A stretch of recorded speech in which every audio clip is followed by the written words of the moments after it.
이 시간 우리가 함께 나눌 하나님의 말씀은 신약성경 로마서 12장 1절부터 8절까지 말씀입니다. 자, 드디어 이제 우리가 이 로마서 이제 12장에 들어왔습니다.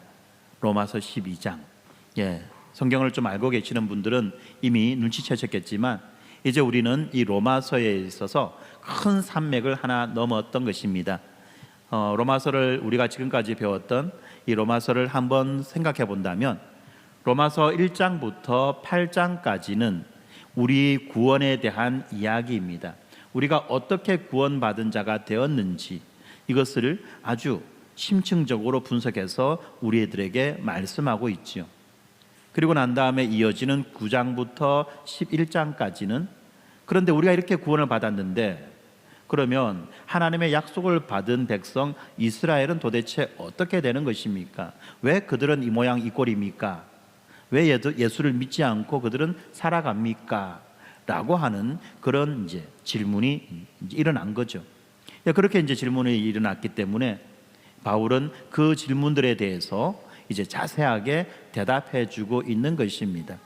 하나님께서 그들을 버리신 것이 아니라는 거죠. 오히려 이방인들이 구원받아 복음 안에서 복과 안식을 누리며 기쁘게 살아가는 그것을 보고 유대인들이 그것을 보고 시기하여 부러워하여 복음 안으로 돌아오게 하기 위한 것이다. 때가 되면 하나님께서는 그들을 이제 충분하게 구원하실 것이다. 우리 이방인들을 구원했던 것처럼 그 유대인들도 하나님께서는 구원하실 것이다 라고 하는 그 대답을, 그 소망을 주셨던 것입니다. 그리고 난 다음에 이어지는 오늘의 말씀 12장부터는 이제 구원받은 백성들의 삶이라고 하는 그 지점을 이야기합니다.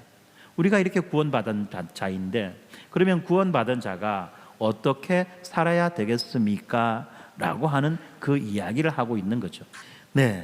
참 이제 오늘부터 우리가 들어야 되는 이야기는 정말 중요한 이야기입니다. 그런데 이 이야기는 여러분 앞에 있었던 1장부터 8장까지의 이야기와 떨어져 있는 분리되어져 있는 그런 이야기가 아닙니다. 만약에 우리가 오늘부터 살펴보는 이 이야기를 1장부터 8장까지 나오는 그 구원에 대한 이야기와 분리시켜서 생각한다면 단순히 이제 도덕책을 읽는 것과 같은 그런 느낌으로 이제 말씀을 읽게 됩니다. 좋은 말씀이네, 좋은 내용이네 에서 멈춥니다. 그러나 우리가 앞서서 배웠던 1장부터 8장까지의 내용과 연결해서 오늘 본문들을 살펴보게 된다면 내가 그렇게 살 수밖에 없는 존재가 되었구나가 되는 거죠. 다시 말하면 내가 사람이 되었기 때문에 어떻게 합니까? 숟가락 들고 젓가락 들고 밥을 먹을 수밖에 없게 되었구나. 내가 밥그릇에다 입 대고 밥 먹는 게 아니라 내가 숟가락 들고 젓가락 들고 밥을 먹는 자가 되었구나 라는 것을 알게 되는 거예요. 자, 그러므로 이제 오늘 우리는 이 본문들을 한번 세세하게 살펴볼 필요가 있는 것입니다. 바로 이렇게 우리가 앞에서 배웠던 이 구원과 그리고 신자의 삶을 밀접하게 연결시켜야 돼요. 밀접하게 연결시키지 못하면 그야말로 아무것도 아닌 것이 되는 겁니다. 마치 자동차와 같은 거예요. 여러분들 한번 이 자동차 운전할 때 어떻습니까? 자동차를 구입하거나 자동차를 운전할 때 가장 중요하게 여기는 것이 뭐냐면 이 엔진의 마력수예요. 엔진의 마력수. 몇 cc짜리냐, 몇 기통짜리냐, 그죠? 이런 걸 이제 우리가 물어봅니다. 왜 그렇습니까? 이 엔진의 마력이 크다는 거는 그만큼 차가 어떻다는 거죠? 잘 나간다는 거예요. 빨리 간다는 거예요. 급가속이 잘 된다는 겁니다. 그러니까 어떻습니까? 가속 페달, 악셀레터를 딱 밟을 때 차가 폭발적으로 웅 하고 앞으로 튀어나가는 이거를 운전을 하는 사람들은 즐기지 않습니까? 이렇게 가속 페달을 밟을 때 수많은 부품들이 이 폭발적인 에너지를 쏟아내며 차체를 앞으로 밀어내는 그 느낌, 이것이 말할 수 없는 짜릿함이 있다는 거죠. 근데 한번 상상해 보자는 겁니다. 세상에서 가장 강력하고 완벽한 엔진을 가진 자동차가 있는데요, 이 차가 한 번도 차고 밖으로 나가지 않았다면 여러분 어떻습니까? 그 차는 쓸모가 있습니까? 없습니까? 그저 차고 안에서 시동을 걸었다가 또 시동을 껐다가를 반복하면서 가끔씩 한 번씩 안에서 왱 하는 이 굉음만 울리고 단 한 걸음도 밖으로 나가지 않는다면 그 강력한 엔진은 무슨 소용이 있겠느냐는 것입니다. 우리가 살펴보는 이 로마서가 그렇습니다. 지금까지 살펴보았던 이 로마서의 내용은 가장 강력하고 정교한 이 엔진을 우리에게 보여주었어요. 이 복음의 엔진이죠. 로마서 1장부터 11장, 특별히 오늘 우리가 살펴보게 되는 이 설교의 배경이 되는 1장부터 8장까지 이 내용, 이것은 인류 역사상 가장 위대한 진리였던 것입니다. 한번 생각해 봅시다. 우리 1장부터 8장까지 어떤 내용을 배웠는지. 오늘 이제 설교가 26번, 7번 정도쯤 되니까 벌써 반년이 지났어요. 6개월 이상 지금 이 살펴보았던 내용이다 보니까 기억이 가물가물하죠. 그래서 친절한 제가 한번 배웠던 내용을 정리하도록 하겠습니다. 바울은요, 이 죄로 인해서 완전히 파산해버린 인류의 비참한 현실들을 고발합니다. 그리고 그 어떤 노력으로도 이 스스로를 구원할 수 없는 절망적인 상태를 고발합니다.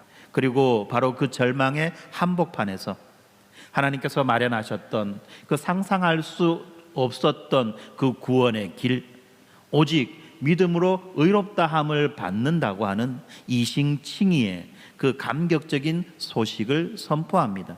그뿐만이 아니죠. 우리는 더 이상 죄의 노예가 아니라 하나님의 자녀가 되었으며 그리스도와 연합하여 새로운 생명을 얻었고, 우리 안에는 이 성령님이 내주하시며 우리를 도우시고 인도하신다는 그야말로 천지가 개벽할 만한 이 복음의 능력을 장엄하게 펼쳐 보여 주었습니다. 이렇게 로마서 1장부터 8장까지 이르는 이 말씀은 우리의 영혼을 잠에서 깨우고 그리고 죽음에서 생명으로 옮겨주는 가장 강력한 복음의 엔진이라는 것입니다. 그런데 이토록 강력한 엔진을 가진 이 복음은 과연 우리를 어디로 데리고 갈까요? 이 엄청난 구원의 진리를 그저 나는 구원받았다라고 하는 이 사실을 머리로 이해하고 안심하며 다시 이전과 똑같은 그 삶의 착오 안에 머물러 있으라고 그렇게 이 복음을 주셨습니까? 그렇지 않다는 거죠. 그렇지 않다는 겁니다. 너는 구원받은 자다, 나도 구원받은 자다, 할렐루야, 끝.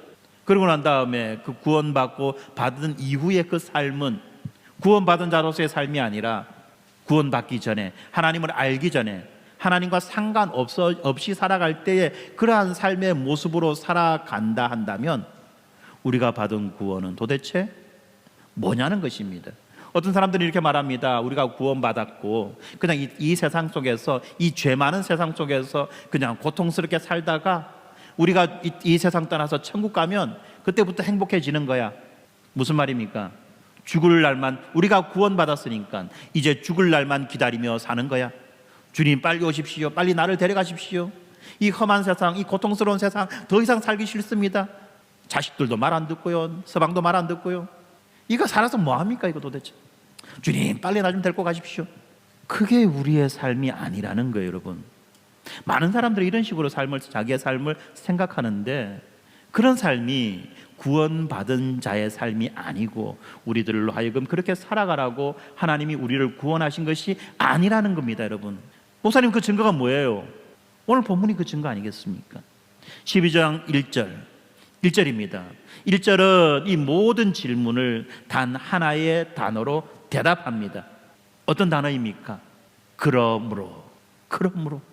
예, 바로 이 작은 이 그러므로라고 하는 이 접속사가 로마서 1장부터 11장까지 나오는 그 위대한 구원의 교리, 그 복음이라고 하는 그 강력한 엔진을 12장부터 시작되는 우리들의 그 구체적인 삶이라고 하는 그 바퀴와 연결시켜주는 클러치 장치의 역할을 하는 것입니다. 클러치라고 말하니까 요즘 면허 따신 분들은 잘 모를 수가 있습니다. 요즘에 면허는 다 뭡니까? 자동 변속기죠. 예, 그런데 예전에 면허 따신 분들은 아실 겁니다. 클러치를 밟았다 뗐다 하는 게 얼마나 중요한지, 그죠?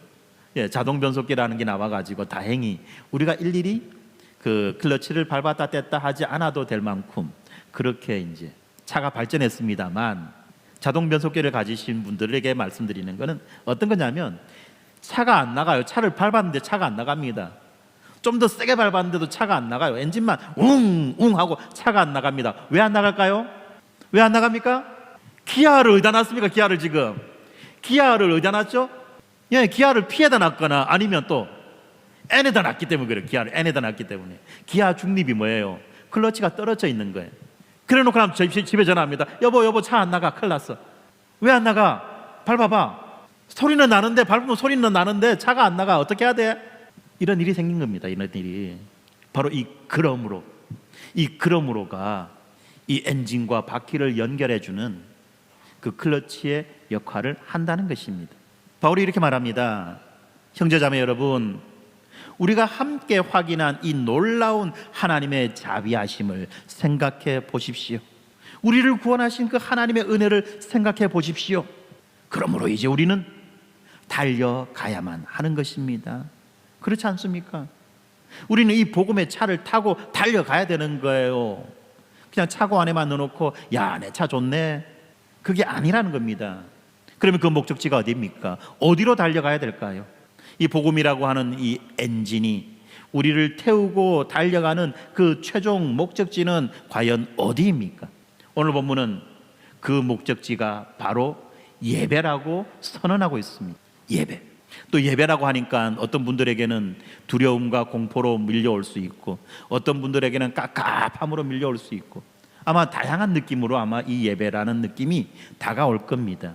근데 여러분, 이 예배는 지금 우리가 이 자리에 앉아서 드리는 이 예배만을 의미하는 것이 아닙니다. 바울이 말하는 이 예배는 우리의 삶 전체, 우리의 존재 전부를 하나님께 드리는 살아있는 예배를 말하는 것입니다. 그러므로 우리는 오늘 이 말씀을 통해서 로마서 1장부터 8장까지의 그 위대한 복음이 어떻게 삶으로 드리는 예배라고 하는 이 장엄한 결론으로 귀결되는지, 그리고 그 감격적인 예배를 살아내도록 하나님께서 우리에게 어떤 놀라운 선물을 주셨는지를 발견하는 은혜의 시간이 되었으면 좋겠습니다. 먼저 오늘 본문 1절과 2절을 함께 읽어보겠습니다. 본문 1절과 2절입니다. 성경 다 가져오셨죠? 네, 성경을 가지고 본문을 펴서 성경을 보세요.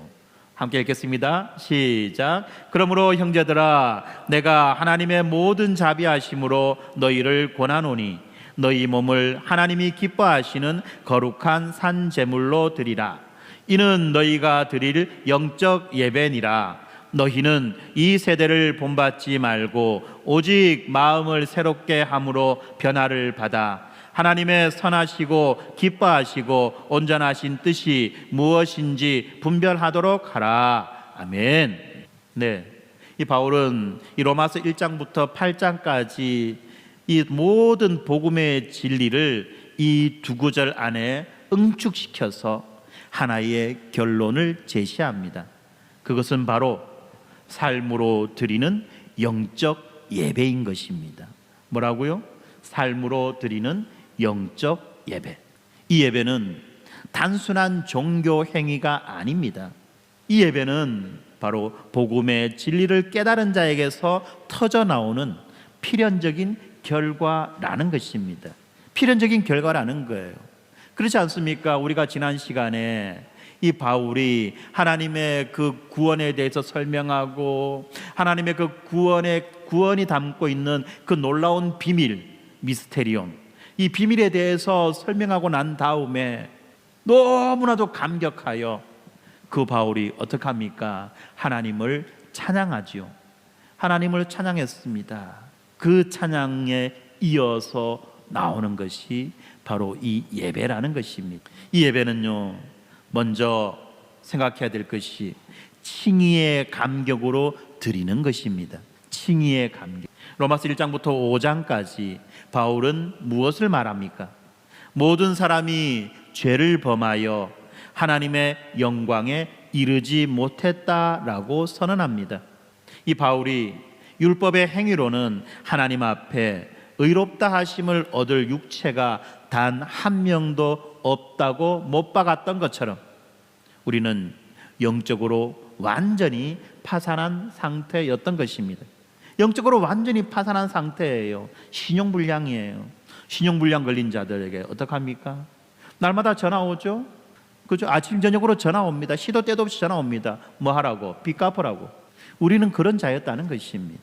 그보다 더한 자죠. 신체 포기각서 쓰고 살았던 자라는 것입니다. 요즘 저쪽에 동남아 쪽에 난리가 났지 않습니까? 우리가 그런 자였다는 것입니다. 그런데 바로 그때 하나님께서 한 의를 나타내셨습니다.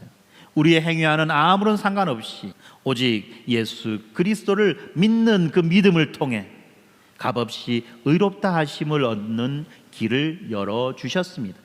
우리가 아직 죄인 되었을 때, 심지어는 하나님과 원수 되었을 때 그리스도께서는 우리를 위해 죽으심으로 우리에 대한 자기의 사랑을 확증하셨습니다.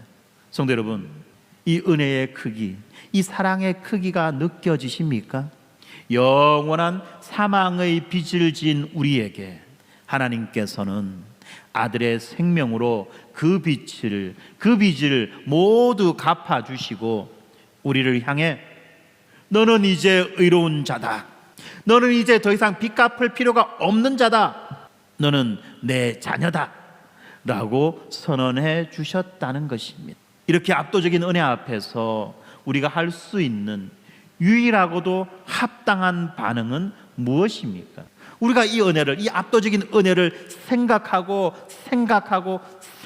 난 다음에 내릴 수 있는 유일하고도 합당한 반응, 유일하고도 합당한 반응이라는 것은 그냥 감정적으로, 즉흥적으로 어떤 결론을 내리는 게 아니에요.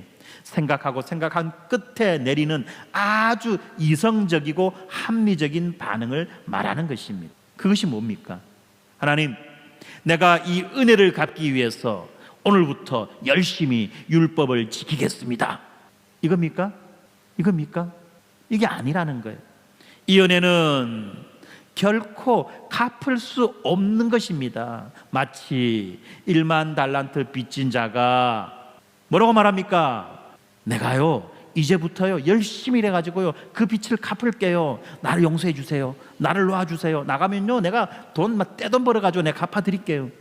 1만 달란트 빚진 자가 갚으려면, 정상적인 급여로 갚으려면 얼마 걸린지 아시죠? 26만 년. 갚을 수 있겠습니까? 이거 못 갚는다는 거예요. 못 갚는다는 겁니다. 그 집안 대대로 갚아도 못 갚는다는 겁니다. 그렇지 않나요? 그런데 우리가 어떻게 감히 내가 오늘부터 열심히 율법을 지켜서 하나님 내가 그렇게 살겠습니다가 되겠습니까? 하나님이 우리에게 주신 하나님의 그 크신 은혜, 그 크신 사랑 앞에 우리가 내릴 수 있는 유일한 반응은 바로 이런 겁니다. 하나님, 이 보잘것없는 저를 위해, 이 가치 없는 저를 위해 모든 것을 주셨으니 이제 저는 저의 모든 것을 주님께 드립니다. 이제 저의 모든 것을 주님께 드립니다.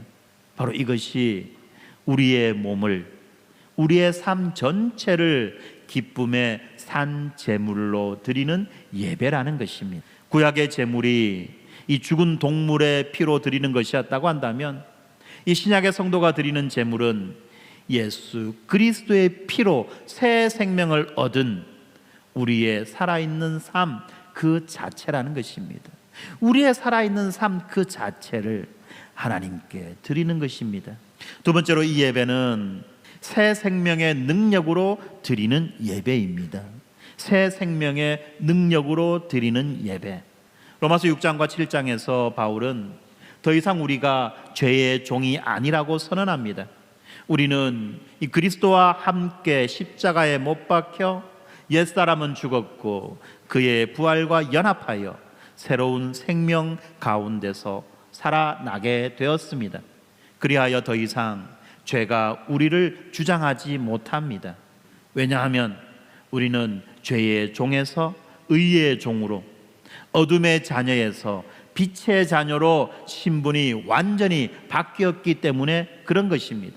그래서 바울은 로마서 6장 13절에서 이렇게 명령합니다. 너희 지체를 불의의 무기로 죄에게 내주지 말고 오직 너희 자신을 죽은 자 가운데서 다시 살아난 자 같이 하나님께 드리며 너희 지체를 의의 무기로 하나님께 드리라. 아멘. 바로 이 명령이 오늘 본문 1절에 나오는 영적 예배로 이어지는 것입니다.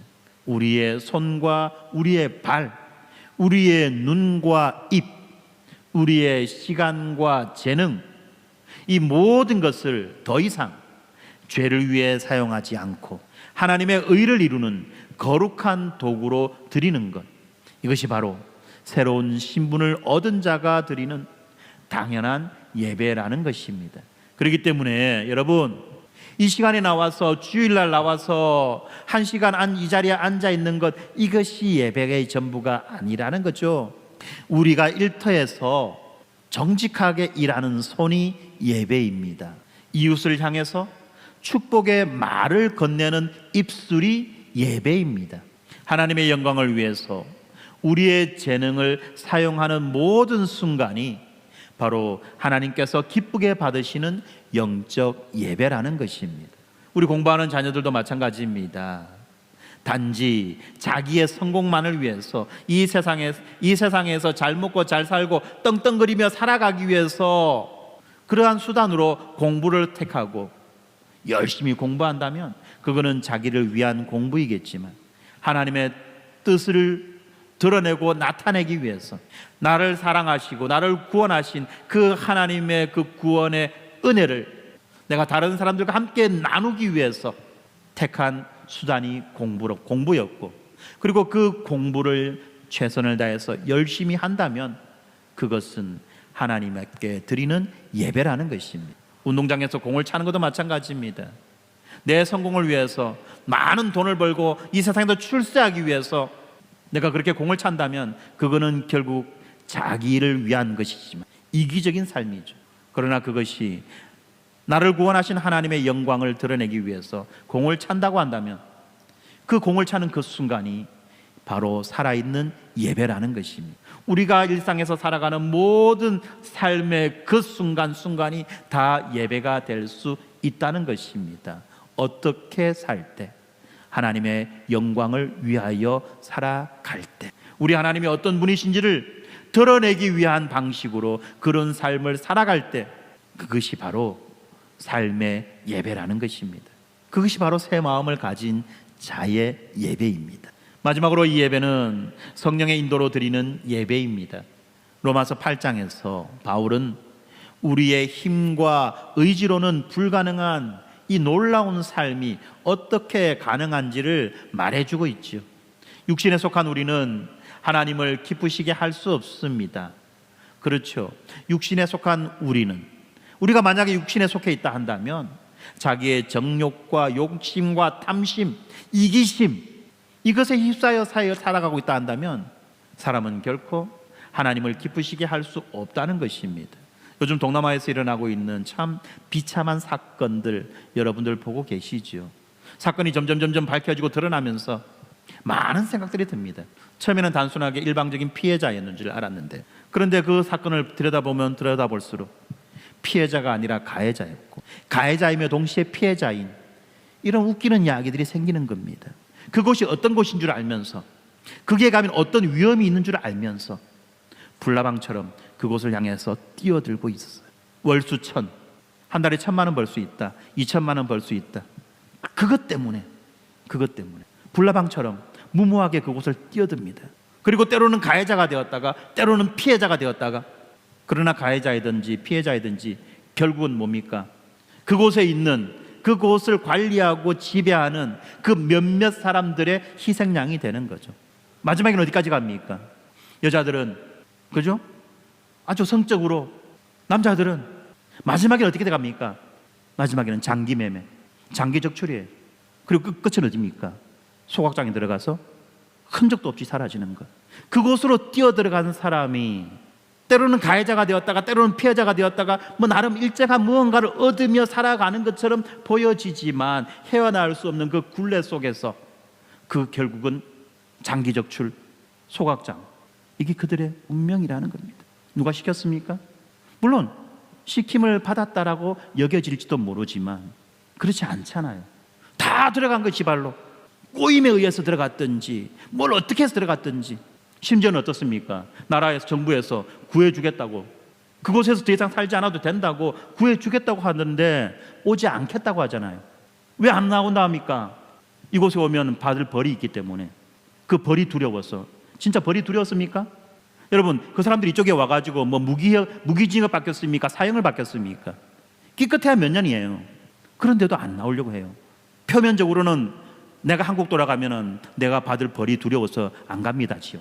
그러나 실질적인 건 뭡니까? 내가 그래도 여기서 버티고 있으면 어쨌든 간에 한몫 땡길 수 있는 기회가 있을 건데, 내가 가게 되면 이 모든 기회 다 놓쳐버리고 그냥 가서 깜빵에 들어가서 몇 년 썩어야 되니까 싫다는 겁니다. 그 결과가 뭔지를 알면서도. 인간이 그만큼 단순합니다. 어떨 때? 욕망에 눈이 멀었을 때. 그런데 여러분, 이게요, 단지 그들만의 사건이 아니라는 거 아십니까? 저는 이번에 그 사건들을 바라보면서 어떤 생각을 했냐면, 이게 바로 우리가 살아가는 이 현실 세계의 압축판이고 축소판이라는 거. 우리가 살아가는 이 현실 세계를 그 에스프레소 그 커피 기계에 넣어가지고 에스프레소를 쫙 뽑아내면 바로 그게 나올 거예요. 다 그런 삶을 이 세상에서 우리가 살아간다는 것입니다.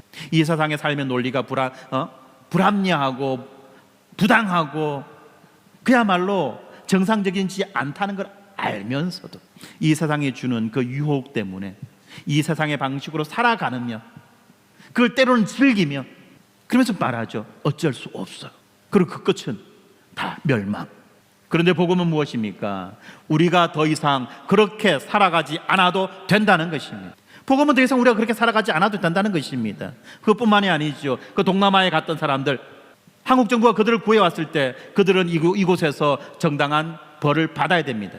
그러나 하나님 어떻게 하셨습니까? 우리를 그러한 죄의 구렁텅이에서 건져주시면서도 우리를 벌하지 않으셨고 대신 자기의 아들을 우리 대신 벌받게 하지 않았다는 것입니다. 그래서 우리는 더 이상 하나님 앞에 벌받을까 두려워 나가지 못하는 이런 이상한 짓 안 해도 된다는 겁니다. 그것이 복음이라는 겁니다, 여러분. 이제 우리 안에는 생명의 성령의 법이 우리를 죄와 사망의 법에서 해방시켜 주셨습니다. 우리 안에 내주하시는 성령께서 우리를 친히 도우시고 우리를 위해 간구하시며 우리를 하나님의 자녀라고 증언해 주신다는 것입니다. 오늘 본문 2절은 바로 이 성령의 사역을 통해서 우리의 예배가 어떻게 구체화되었는지를 보여줍니다. 오직 마음을 새롭게 함으로 변화를 받아. 성령께서는 우리의 생각의 틀을 바꾸어 주십니다. 그래서 세상의 가치관을 따라 살아가던 우리의 옛 마음을 하나님의 선하시고 기뻐하시고 온전하신 뜻을 분별하는 새로운 마음으로 변화시키십니다. 성령의 능력으로 세상의 방식을 본받기를 거부하고 하나님의 뜻을 따라 살아가는 것, 이것이야말로 성령께서 가능하게 하시는 새로운 차원의 예배라는 것입니다. 이처럼 우리의 삶 전체를 드리는 영적 예배는 바로 로마서 1장부터 8장까지의 그 복음이 도달하는 필연적이고도 감격적인 결론이라는 것입니다. 이렇게 칭의의 감격이, 의롭다라고 그렇게 인정받은 자의 그 감격이, 그리고 우리 안에서 역사하는 그 새 생명의 능력이, 그리고 우리와 함께 하시는 그 성령의 인도하심이 우리를 이 삶의 예배로 이끌어 가고 있는 것입니다. 그렇다면 이토록 위대하고 이 총체적인 삶의 예배를 우리는 과연 어떻게 살아낼 수 있겠습니까? 이렇게만 이야기한다면 어떤 분들은 이렇게 말할 거예요. 목사님, 말씀은 참 좋은데요, 말씀은 참 은혜로운데요, 막상 제가 제 삶을 돌아볼 때 저는 그렇게 살 자신이 없습니다. 저는 그렇게 살 힘이 없어요 라고 생각할 분이 계실지 모르겠습니다. 맞습니다. 우리의 힘으로는 불가능합니다. 그래서 하나님께서는 우리가 이 예배를 온전히 드릴 수 있도록 두 가지 놀라운 선물을 주셨습니다. 그 첫 번째 선물이 오늘 본문 3절에 나오는 선물인데요, 무엇이냐면 바로 새로운 자기 인식입니다. 새로운 자기 인식. 이것이 하나님이 우리에게 주신, 하나님이 우리에게 예배를 잘 드릴 수 있도록 주신 첫 번째 선물인 것입니다. 3절의 말씀입니다. 함께 읽겠습니다. 내게 주신 은혜로 말미암아 너희 각 사람에게 말하노니 마땅히 생각할 그 이상의 생각을 품지 말고 오직 하나님께서 각 사람에게 나누어 주신 믿음의 분량대로 지혜롭게 생각하라. 아멘. 이 짧은 한 구절 안에 예배자의 삶을 가능하게 하는 세 가지 새로운 자기 인식의 원리가 담겨져 있습니다. 첫 번째, 우리의 새로운 정체성, 우리의 새로운 자기 인식은 바로 은혜의 뿌리 내린 정체성입니다. 은혜의 뿌리 내린 정체성. 바울을 보십시오. 그는 로마 성도들에게 권면하기 전에 자신의 권위의 출처를 먼저 말해 주었습니다. 내가 사도로서 똑똑하고 잘났기 때문에 너희에게 말한다 라고 하지 않습니다. 바울은 뭐라고 말합니까? 내게 주신 은혜로 말미암아 여러분들에게 이 말을 전합니다 라고 고백합니다. 자신의 모든 것, 자기의 사도된 그 직분마저도 자기의 노력의 산물이 아니라 자기의 능력의 결과가 아니라 전적인 하나님의 은혜의 선물이라는 것을 분명하게 고백하고 있습니다. 바로 이것이 예배자의 첫 번째 자기 인식입니다. 나라는 존재는 나의 능력이나 나의 배경이나 나의 성취나 나의 소유로 정의되는 것이 아닙니다. 세상은 이런 식으로 자기를 정의하라고 말하죠.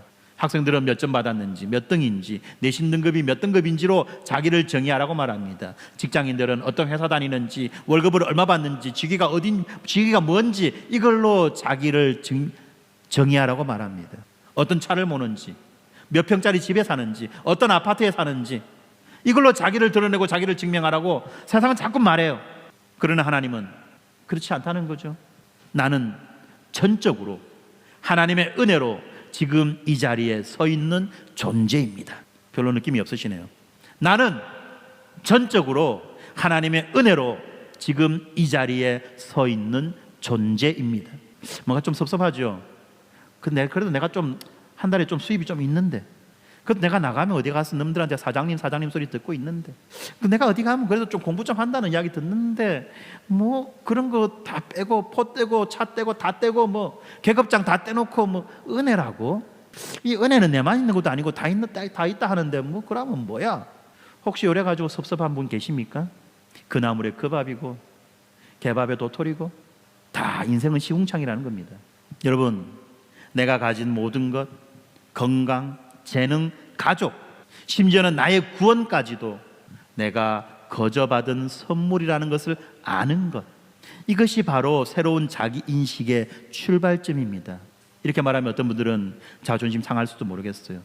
내가 평생 고생하고 모으고 일구어서 이만큼 이루어놨는데 하나님 은혜라고 내 노력은 어디 갔고, 초가상간 집 지어놔봤자 태풍 불면 날아가요.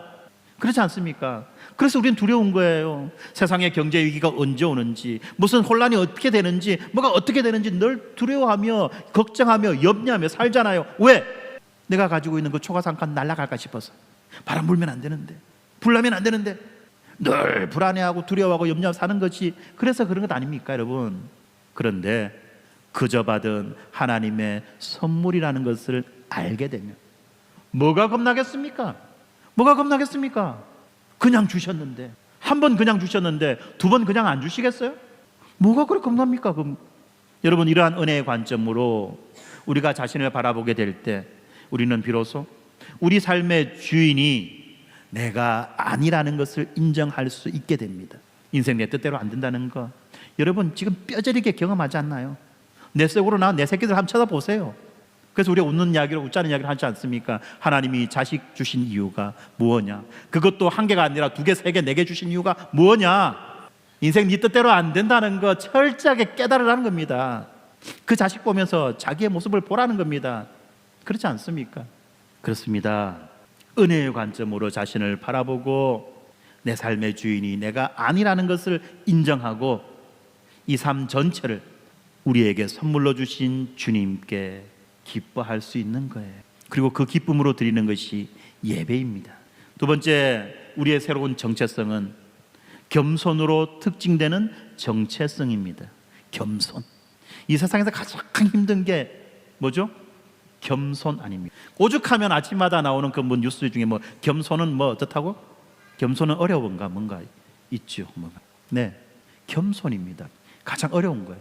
근데 여러분, 이 은혜를 깨달은 자라면, 이 은혜를 깨달은 자에게서 나타나는 필연적인 열매가 바로 겸손입니다.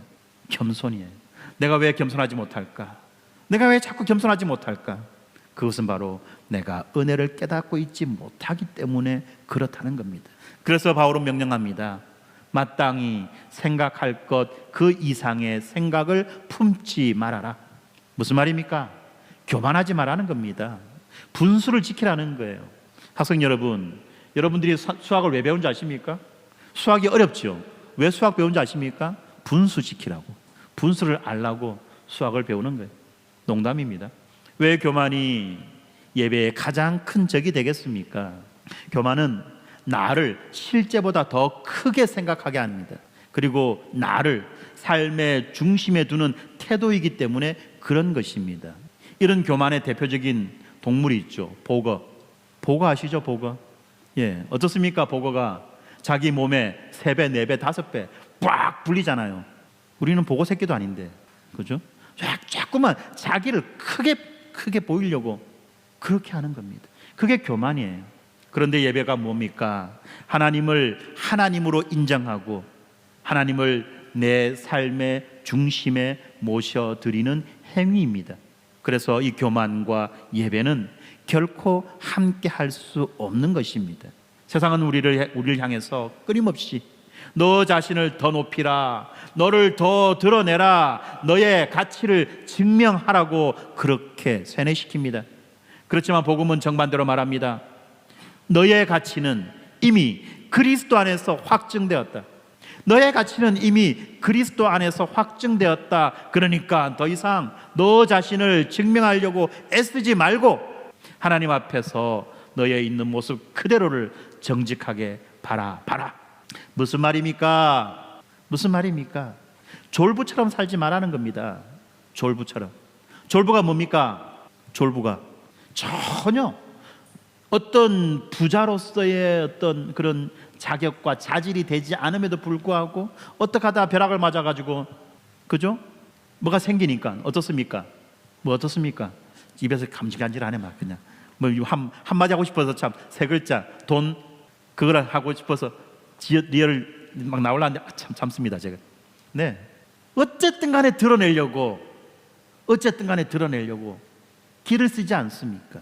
과시하려고, 자랑하려고 SNS에 막 올립니다. 내가 오늘 여기 갔다 저기 갔다 이거 먹었다 저거 먹었다 이거 여기에서 이거 샀다 저거 샀다 자랑질을 하고 난립니다. 사람들은 그거 부러워하죠. 우와 차 바꿨네, 집 바꿨네, 옷 바꿨네, 남편 바꿨네. 우와 부러워합니다. 그런데 진짜 백인 어떡합니까? 진짜 부자들은 그런 거 안 해요. 그냥 표 안 납니다. 있는 듯 없는 듯. 사람들이 그걸 보고 부러워할 때 속으로 하죠. 아이고 그죠? 진짜 부자는 그렇게 합니다. 여러분, 이 세상은요 졸부들을 부러워합니다. 그런데 진짜 백인은 다 숨어 있다는 겁니다. 제발 졸부건성으로 살지 마세요. 허영심, 자기과시, 남들 부러워할 거 다 졸부들이에요. 졸부. 우리의 가치는 이미 그리스도 안에서 확증되었습니다. 하나님 인정해 줬어요. 뭐라고? 너는 이 세상에서 가장 보배로운 자다. 그래서 내가 너를 사랑하고 너를 얻기 위해서 내가 가진 모든 것들을 다 내려놓았다. 이게 우리의 가치입니다. 그러니까 우리가 더 이상 세상 앞에서 막 어떤 졸부처럼 해가지고 뭐 세상에 부러워하면 그런 것을 얻으려고 애를 쓸 것이 아니라 하나님이 나를 어떻게 보시는지 그것을 우리가 분명히 알아야 되지 않겠냐는 것입니다. 이것이 바로 지혜롭게 생각하라는 말씀의 의미입니다. 나를 과대평가하지도 말고, 그렇다고 해서 자기 비하, 과소평가하지도 말고 하나님의 은혜 안에서 나를 있는 그대로 받아들이는 것, 나를 있는 그대로 받아들이는 것, 이것이 바로 겸손한 자기 인식입니다. 바로 우리의 예배가 나를 향한 자기 과시가 아니라 온전히 하나님을 향한 영광의 찬송이 되도록 지켜주는 안전장치라는 것입니다. 세 번째, 우리의 새로운 정체성은 이 믿음으로 평가되는 정체성입니다. 나를 지혜롭게 생각하는 기준이 뭘까요? 나를 지혜롭다라고 말할 때 그 지혜의 기준이 뭘까요?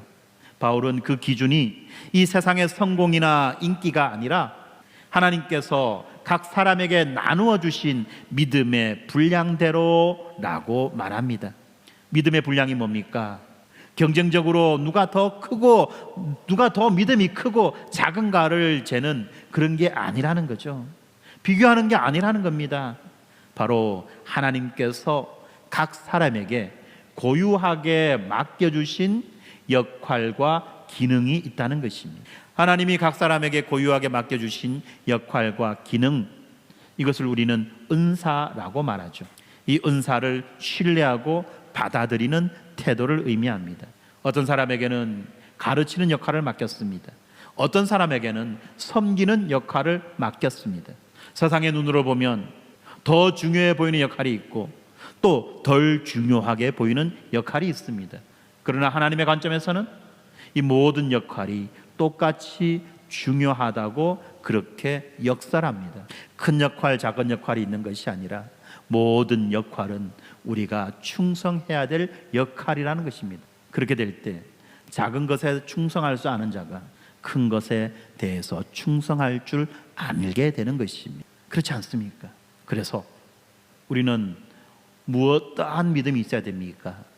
하나님이 나를 지금 내 자리에 두시고 지금의 그 자리에 두시고 지금의 역할을 맡기셨다는 것을 신뢰하는 믿음, 바로 이것이 우리의 새로운 자기 평가의 기준입니다. 그런데 흔히들 하는 말이 있죠. 내가 원래 이런 거 할 사람이 아닌데, 내가 원래는 잘 나가는 사람이어서 내가 뭘 했는데, 그게 꼰대 정신 아닙니까? 라떼는 왕년에 한가닥 안 하고 왕년에 잘 못 나간 사람이 어디 있습니까? 그게 아니라는 거죠. 나를 지금의 이 자리에 두시고 지금의 이 역할을 누가 맡기셨습니까? 하나님이 맡기셨다라고 하고 온 것을 믿는 그 믿음, 이것이 바로 우리의 새로운 자기 평가의 기준이라는 것입니다. 이 믿음이 있을 때 나는 다른 사람들과 비교해서 교만하거나 열등감에 빠지지 않는 거죠. 그리고 나에게 맡겨주신 그 자리에서 기쁨으로 하나님을 예배하는 삶을 살아갈 수 있는 것입니다. 이처럼 하나님께서는 우리에게 이 새로운 자기인식이라고 하는 놀라운 선물을 주셨습니다. 은혜의 뿌리 내리고 겸손으로 특징되며 믿음으로 나 자신을 평가하는 이 새로운 정체성을 붙들 때, 어떤 정체성입니까? 은혜의 뿌리를 내린, 그리고 겸손이 특징인, 그리고 믿음으로 나 자신을 평가하는 이 정체성을 붙들게 될 때 우리는 비로소 세상의 소리에 흔들리지 않고 우리의 삶 전체를 온전한 예배로 하나님께 드릴 수 있게 되는 것입니다. 이것이 바로 온전한 예배를 위한 하나님의 첫 번째 선물입니다. 그리고 이어서 온전한 예배를 위한 하나님의 두 번째 선물이 있는데요, 하나님께서는 이 우리의 삶의 예배를 위해서 새로운 자기 인식이라고 하는 내적인 선물뿐만 아니라 여기에서 멈추지 않고 또 하나의 위대한 선물, 외적인 선물을 주셨는데 그것이 무엇냐? 바로 새로운 공동체라는 것입니다. 그렇습니다. 우리의 영적 예배는 결코 혼자서 완성될 수 없는 것입니다. 하나님은 이 우리의 예배가 더욱 풍성하고 구체적으로 표현될 수 있도록 교회라고 하는 새로운 공동체를 우리에게 선물로 주셨습니다. 4절과 5절의 말씀 함께 읽어봅시다. 우리가 한 몸에 많은 지체를 가졌으나 모든 지체가 같은 기능을 가진 것이 아니니 이와 같이 우리 많은 사람이 그리스도 안에서 한 몸이 되어 서로 지체가 되었느니라. 아멘. 네. 하나님께서 주신 이 새로운 공동체, 교회는 어떤 곳입니까? 첫 번째로 교회는 우리의 예배가 드려지는 거룩한 장입니다. 바울은 교회를 이 그리스도의 몸이라고 하는 놀라운 비유로 설명하고 있습니다. 우리의 개인적인 헌신과 우리의 변화는 바로 이 몸 안에서 그 의미를 찾고 완성되는 것입니다. 마치 이 퍼즐 한 조각이 전체 그림 속에서 제 자리를 찾게 될 때에 온전한 의미를 갖고 온전한 역할을 할 수 있죠. 마찬가지로 우리들의 삶의 예배는 이 교회라고 하는 이 공동체 안에서 다른 성도들과 연결될 때에 가장 아름다운 그림을 완성하게 되는 것입니다. 우리는 홀로 신앙생활을 하도록 부름받지 않았습니다. 하나님은 우리를 한 몸으로 부르셔서 서로 사랑하고 서로 격려하며 함께 울고 함께 웃는 그 공동체 안에서 우리의 예배가 드려지기를 원하신다는 것입니다.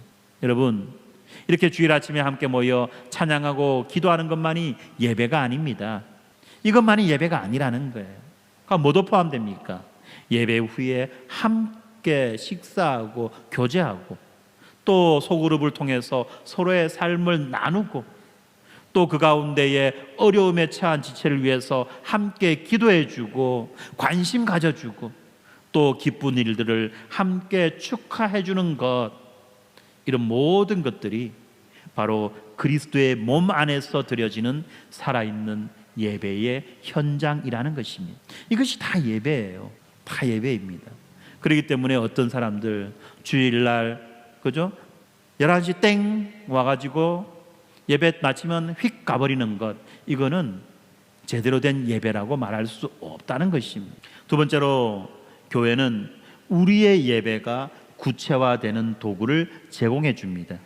이 공동체 안에서 우리의 예배는 어떤 막연한 감정이나 또는 추상적인 결심에 머무르지 않고 구체적인 섬김의 행동으로 나타나는 것입니다. 그리고 하나님께서는 이 섬김을 위해서 각 지체에게 다양한 은사를 예배의 도구로 선물하셨습니다. 6절부터 8절까지 바울은 그 예시를 보여주죠. 어떤 이에게는 예언의 은사를, 어떤 이에게는 섬기는 은사를, 가르치는 은사, 위로하는 은사, 구제하는 은사, 다스리는 은사, 긍휼을 베푸는 은사, 이렇게 하나님께서는 이 교회의 필요를 따라서 각 사람에게 가장 적합한 은사를 선물로 주셨습니다. 중요한 것은 이 은사라는 단어와 은혜라는 단어의 어원이 같다는 것입니다. 그래서 은사를 단순한 어떤 재능으로 보는 것이 아니라 은사를 은혜로 주신 선물로 보는 이유가 바로 여기에 있습니다. 이 모든 능력은 나의 잘남의 증거가 아니라 교회를 세우라고 그저 주신 하나님의 은혜의 선물이라는 것입니다. 그래서 여러분들 절대로 자기의 은사를 자랑하거나 뽐낼 것이 아니라 자기의 은사로 겸손하게 섬겨야 하는 것입니다. 섬기는 거예요. 섬기는 것. 최선을 다해서 섬기는 것입니다. 이렇게 섬길 때 어떻게 다툼이 있겠습니까? 어떻게 분쟁이 있겠습니까? 어떻게 갈등이 있겠습니까? 많은 교회들이 공통적으로 하는 이야기가 있습니다. 주방에 싸움 난다. 그죠? 예, 은사로 섬기는 데예요. 그런데 거기서 싸워요. 왜요? 자기의 경험, 자기의 지식이 가장 최고라고 여기기 때문에 상대방의 경험, 상대방의 이야기는 무시하는 겁니다. 왜요? 나는 30년 평생 이런 방식으로 야채를 썰었는데 저 사람이 갑자기 다르게 쓰네. 마음에 안 드는 거예요. 라면을 끓일 때 스프를 나는 먼저 넣고 끓였는데 저 사람은 갑자기 라면부터 넣고 있네. 야야야, 바뀌었다, 순서 바뀌었다, 뒤집어라, 엎어라. 이래 싸움 나는 거 아닙니까? 싸움의 근원은요 별거 아니에요. 다 그거예요. 아니면 나를 쳐다보는 그 눈길이 별로 마음에 안 들다거나, 진짜 별거 아니에요. 별거 아니에요. 여러분, 우리가 가진 은사는 자랑거리가 아니에요. 내가 가지지 못한 남의 은사가 시기의 대상이 아니라는 겁니다. 그러니까 남의 떡이 커 보이면 안 돼요. 남의 떡이 커 보였다는 건 내 눈이 삐뚤어졌다는 증거입니다. 여러분. 떡이 문제가 아니라 눈의 문제예요. 그렇지 않습니까?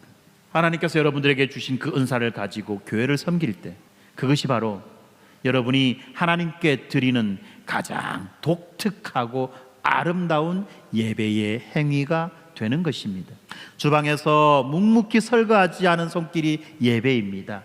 주일학교에서 아이들의 눈높이에 맞춰 말씀을 가르치는 목소리가 예배입니다. 연약한 지체를 위해서 보이지 않는 곳에서 기도하는 그 마음이 바로 하나님께서 기쁘게 받으시는 향기로운 예배라는 것입니다. 그리고 세 번째로 교회는 우리의 예배의 진정한 태도를 배우게 합니다. 바울은 단순히 이렇게 은사의 목록을 나열하는 데에서만 그치지 않고 그 은사를 사용할 때의 태도, 이 태도가 얼마나 중요한지를 강조합니다. 구제가 중요한 것이 아니라 어떻게 구제하느냐가 중요하다는 거죠. 구제하는 자는 성실함으로, 다스리는 자는 부지런함으로, 그리고 긍휼을 베푸는 자는 즐거움으로 하라고 말합니다. 무엇을 하느냐가 중요한 게 아니라 어떻게 하느냐가 중요한 겁니다. 우리의 섬김이 마지못해서 하는 그런 차가운 의무가 되어서는 안 된다는 거죠. 우리의 모든 섬김은 하나님과 이웃을 향한 진실한 사랑에서 비롯된 따뜻하고 기쁨이 넘치는 예배가 되어야 하는 것입니다. 그렇기 때문에 억지로 하는 봉사, 불평하면서 하는 섬김은 하나님께서 기뻐하시는 예배가 될 수 없습니다. 그러나 우리가 서로를 사랑과 기쁨으로 섬길 때 우리의 작은 섬김 하나하나가 모여 그리스도의 몸을 건강하게 세우고 또 하나님께는 최고의 영광을 돌리는 위대한 공동체적 예배가 완성되는 것입니다. 이처럼 하나님께서는 우리에게 새로운 공동체라고 하는 선물을 주셨습니다. 이 거룩한 몸 안에서 우리에게 주신 은사라는 도구를 가지고 사랑과 기쁨의 태도로 서로를 섬길 때 우리들의 삶의 예배는 가장 풍성하고 아름답게 하나님께 드려지게 되는 것입니다. 오늘 말씀을 마무리하려고 합니다. 여러분, 복음은요, 단순히 우리가 죽어서 천국 가는 그 티켓을 얻는 것에서 끝나는 것이 아닙니다. 구원에 대한 약속, 구원에 대한 보증, 이거는 바로 시작이라는 것입니다. 그래서 이 로마서 1장부터 8장까지의 그 위대한 복음은 우리를 천국행 열차를 기다리는 승객이 아니라 삶으로 예배하는 그 예배자로 빚어가시는 하나님의 위대한 손길이라는 것입니다. 복음은 바로 우리의 삶 전체가 하나님께 드려지는 거룩하고 살아있는 예배를 드릴 것을 강력하게 요구합니다. 그래서 하나님께서는 우리가 이 벅찬 예배자의 삶을 살아낼 수 있도록 모든 것을 이미 우리에게 선물로 주셨습니다. 그러므로 더 이상 세상의 기준으로 나를 평가하며 교만하거나 좌절하지 마십시오. 하나님께서는 여러분에게 새로운 자기 인식을 주셨습니다. 여러분은 하나님의 은혜로 말미암아 존재하는 존귀한 자녀들인 것입니다. 여러분의 가치는 그리스도 안에서 이미 확정되었습니다. 그러므로 겸손하고 당당하게 이러한 정체성을 붙드시기 바랍니다. 가진 것 쥐뿔도 없어도 기죽지 않고 당당하게 살아갈 수 있는 이유가 바로 여기에 있다는 것입니다. 세상에 보기에는 찌질이도 못난 자가 이 땅 가운데에서 당당하게 살아갈 수 있는 이유가 바로 여기에 있다는 것입니다. 그리고 또한 더 이상 홀로 잘난 척하며 외롭게 신앙생활을 하려고 애쓰지 마십시오. 요즘에는 뭐 고독이 하나의 또 새로운 트렌드가 되어가지고 뭐 고독의 낭만인가 뭔가 막 이런 이야기를 하는데 그건 우리의 본성이 아니죠. 하나님께서는 여러분들에게 새로운 공동체를 주셨습니다. 하나님께서는 여러분들에게 새로운 공동체를 주셨습니다. 바로 우리 겨자씨 교회입니다. 이 거룩한 공동체 안에서 여러분의 자리를 찾으시기 바랍니다. 하나님께서 여러분에게만 주신 고유한 은사를 발견하고 그것을 기쁨으로 사용하십시오. 그 여러분의 작은 섬김 하나하나가 그리스도의 몸 전체에 생명을 불어넣고 우리 공동체를 더욱 건강하게 세우는 필수적인 예배라는 것을 기억하시기 바랍니다. 이제 우리는 스스로에게 질문해야 합니다. 나의 삶은 이 복음의 결론인 예배를 향해 나아가고 있는가? 나의 한 주간은 주일 오전의 예배를 넘어 삶의 모든 순간에서 하나님을 기쁘시게 하는 영적 예배로 채워지고 있는가? 하나님께서 주신 이 새로운 정체성과 새로운 공동체라는 이 선물을 기쁨으로 누리며 사용하고 있는가?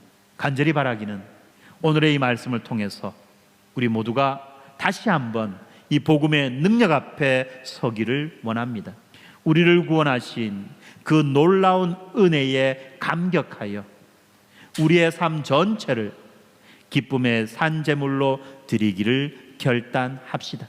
그리고 우리에게 허락하신 이 아름다운 공동체 안에서 각자에게 주신 은사를 가지고 사랑으로 서로를 섬기며 살아갑시다. 이것이 바로 하나님께서 오늘 우리에게 받기 원하시는 가장 진실하고 향기로운 예배입니다. 그러므로 여러분, 복음을 아는 여러분, 복음을 믿는 여러분, 예배자로 살아가십시오. 아멘.